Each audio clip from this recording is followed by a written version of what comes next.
Photo, Matt Dinerstein. Matt Dinerstein. Showtime The Chi could have been called The Two.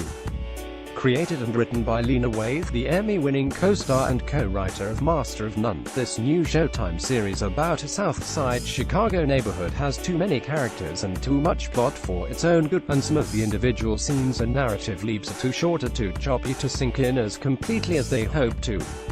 Everything is a little toot this or toot that, and by the time we get to the end of the first season, I wouldn't be surprised if the series still feels like a work in progress. But none of it ultimately matters much because the characters, the atmosphere, and the feeling of the show is so assured, and the sense of life is so exuberant and personal. This is a TV series that loves its characters and appreciates the environment they move through. It keeps surprising you with the connections between people, as well as the choices that individuals make in the moment. The Chi is what the film scholar David Bordwell dubbed a network narrative, driven not so much by forward-moving, goal-oriented plotting but chance meetings, coincidences, and the audience's gradual discovery of the connections between characters. That's why I don't want to describe the relationships in too much detail here. I was consistently surprised by who ended up related to whom, by blood or by circumstance.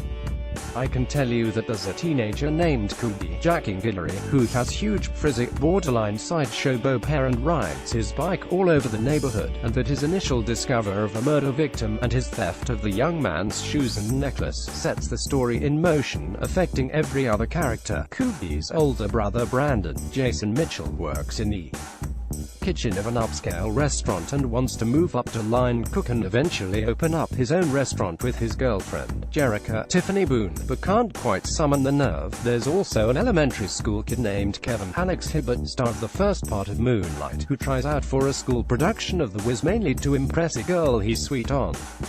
Kevin has an older sister named Keisha Burgundy Baker, who's in love with a materialistic stud named Emmett Jacob Lattimore, who also has another girlfriend with a baby that may or may not be his. Emmett's mother, Jada Yolanda Ross, is a registered nurse who allows him to live with her even though he smokes weed and sleeps with girls in his room and doesn't seem inclined to take responsibility for anything. And there's a tough loner named Ronnie, Ntare Gumamabuho, whose pork pie hat and leather jacket make him look like an undercover cop from a 70s New York movie. Ronnie is still fond of his ex-girlfriend Tracy Ty Davis and loves her teenage son as if he were his own flesh and blood.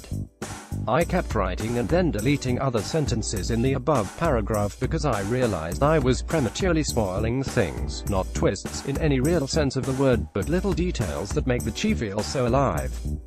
There are moments when characters are revealed to be much worse or much better parents than you might have imagined when you first met them, and scenes where somebody reveals a previously unsuspected affinity or talent, or makes a choice that feels random and forced until you spend a bit more time with them and realize it was exactly what somebody like that would do under those circumstances.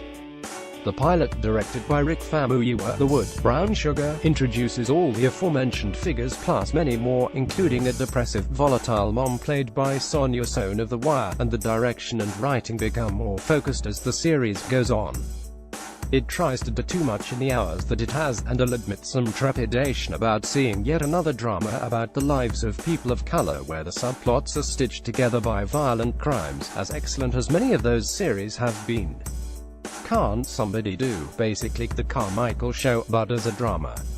Or is that not allowed? But the crimes are sensitively handled by all concerned, and they end up illuminating gun violence in a manner rarely shown on television, as well as the mutually distrustful relationship between police and the people they're supposed to serve and protect.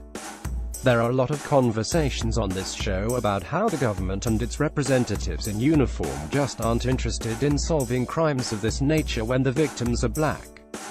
This fact is presented not as a revelation, or even with great anger, but with hardened sorrow, bordering on numbness. My colleagues seem to be instinctively comparing The Chi to The Wire, perhaps because it's set in the inner city, has a predominantly African-American cast with a Wire alum, and features a main plot that's driven by a couple of violent, though sadly ordinary, crimes. But it ultimately has more in common with another David Simon series, Treme, and with Showtime's Shameless, in that it's mainly concerned with the lives of working class and poor people struggling to survive day to day, rather than the system they're struggling within.